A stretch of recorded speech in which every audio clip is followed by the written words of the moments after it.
आप सभी को मेरा जय श्री राम, जय हनुमान जी महाराज। चलिए आज हम बात करते हैं कि आखिर हनुमान चालीसा का रहस्य क्या है। बहुत सारे लोग तो हनुमान चालीसा का पाठ कर रहे हैं और हनुमान चालीसा का पाठ सुनते हैं, मोबाइल पर भी लोग सुनते हैं, टीवी पर सुनते हैं। बहुत सारे लोग हनुमान चालीसा का पाठ घर पर, मंदिर पर इत्यादि कहीं भी करते ही हैं, मतलब गुनगुनाते ही रहते हैं। लेकिन उसका क्या आपको रहस्य पता है?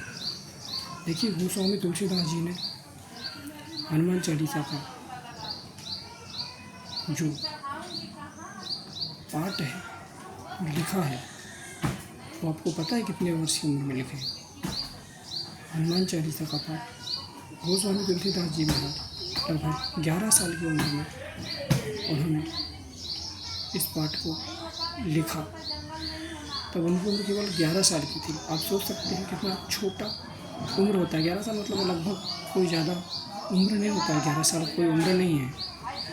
बच्चा नादानी रहते समय तो खेलते कूदते रहते हैं, आपको पता ही। 11 साल की उम्र में हनुमान चालीसा का पाठ उन्होंने लिखा। हनुमान चालीसा उन्होंने लिखा, इतना दिव्य शक्तियाँ हैं। 40 जो चौपाई हैं, 40 लाइन हैं।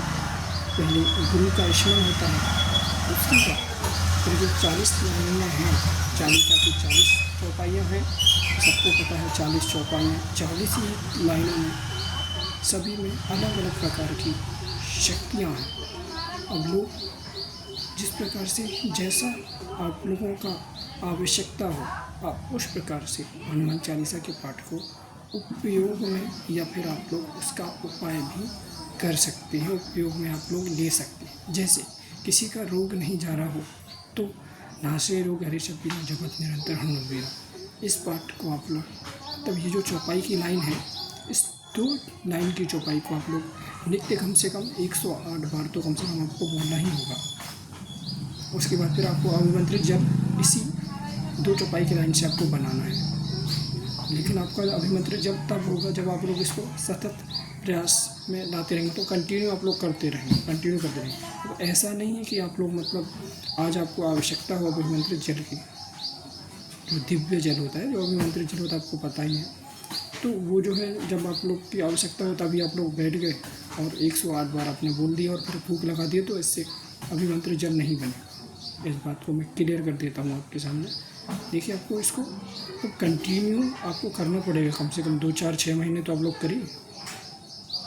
जब आप लोग इसको करते रहेंगे तब फिर ये अपना प्रभाव में आएगा। ये जो चौपाइयाँ हैं या फिर हनुमान चालीसा आप कह लीजिए, तब फिर ये प्रभावी बनेगा आपके लिए।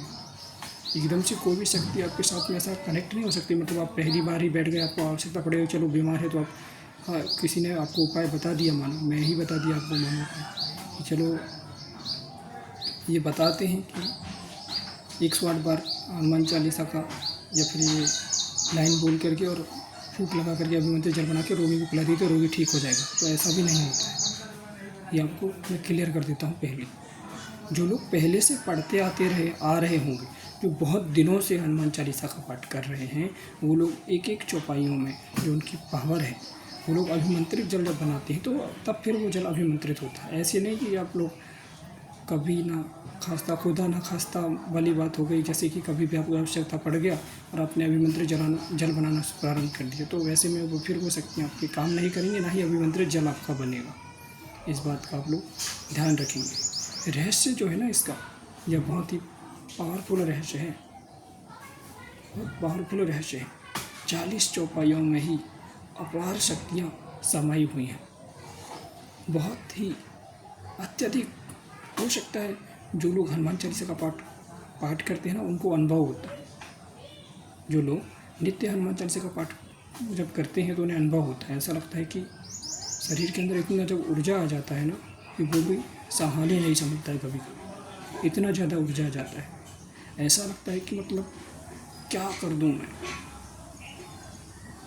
तो वो तो कुछ ना कुछ तो ऐसी दिव्य शक्तियाँ हैं जो आपको इतना प्रेरित करती है। ऐसा लगता है कि मतलब किसी भारी से भारी चीज़ को मैं उठाकर फेंक दूँ, फिर भारी से भारी चीज़ को मैं उठा करके यहाँ से वहाँ कर दूँ, या फिर इसको उठा दूँ, उसको उठा दूँ। मतलब ये दिव्य शक्तियाँ हैं हनुमान चालीसा की।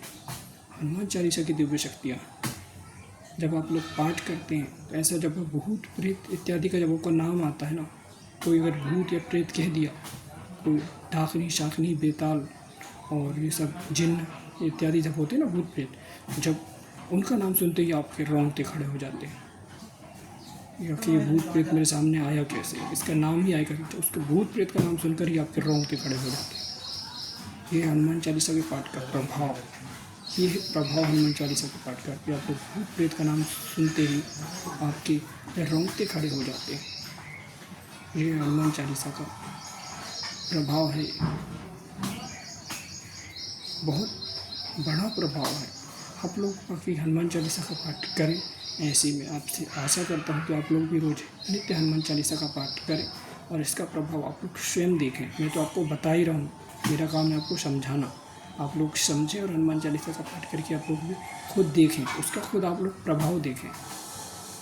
यदि आपको विश्वास है तो आप लोग करके देखिए हनुमान चालीसा का पाठ, और खुद ही आपको प्रभाव भी देख पाएंगे। तो मैं उम्मीद करता हूँ आपको यह वीडियो अच्छी लगी होगी, और जो लोगों को किसी प्रकार की कोई शंका हो तो मुझे कमेंट करके भी अपने सवाल या फिर अपनी राय मुझे ज़रूर दे सकते हैं। जय श्री राम, जय हनुमान जी।